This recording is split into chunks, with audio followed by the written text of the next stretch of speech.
খালেদা জিয়া তারেক রহমানের নির্বাচনে অংশ নিতে বাধা নেই বললেন attorney general. Attorney general Mohammad Asaduzzaman বলেছেন, দণ্ডপ্রাপ্ত হলে সাবেক প্রধানমন্ত্রী শেখ হাসিনা সহ দলটির নেতারা আগামী জাতীয় নির্বাচনের অংশ নিতে পারবেন না। তবে আপাতত সব মামলার নিষ্পত্তি হওয়ায় বিএনপি চেয়ারপারসন বেগম খালেদা জিয়া এবং দলের ভারপ্রাপ্ত চেয়ারম্যান তারেক রহমানের পরবর্তী নির্বাচনে অংশগ্রহণে কোনো আইনি বাধা নেই। আজ শুক্রবার রাজধানীর এফডিসিতে ডিবেট ফর ডেমোক্রেসি আয়োজিত এক ছায়া সংসদে তিনি এসব কথা বলেন। আসাদুজ্জামান বলেন, আওয়ামী লীগ আমলে নানা অনিয়মের কারণে পূর্বের গণপ্রতিনিধি আইন অনুযায়ী দলটির নির্বাচনী অপরাধীদের বিচার করা হবে। কোন ষড়যন্ত্রের কাছে জুলাই বিপ্লব ব্যর্থ হতে পারে না উল্লেখ করে তিনি আরও বলেন, ষড়যন্ত্রকারীরা যত শক্তিশালী হোক না কেন এই বিপ্লব মুছে ফেলা যাবে না। অ্যাটর্নি জেনারেল বলেন, হাসিনার নির্মম পরিণামের পর তার পাশে দলের কেউ দাঁড়াতে সাহস পাচ্ছে না। যারা নির্বাচন ব্যবস্থাকে ধ্বংস করেছিল,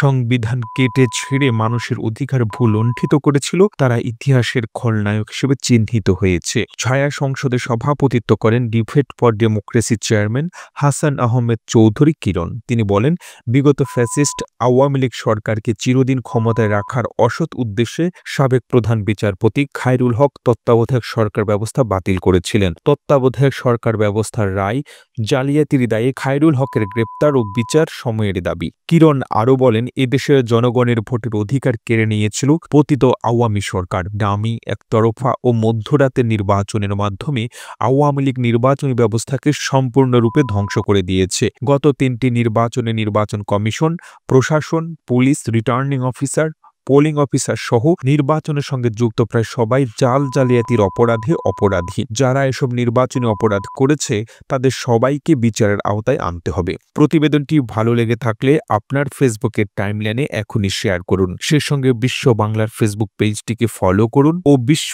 বাংলার ইউটিউব চ্যানেলটিকে সাবস্ক্রাইব করুন। আর আপনি বাংলাদেশের কোন জেলা থেকে এই ভিডিওটি দেখছেন আমাদের কমেন্ট করে জানান।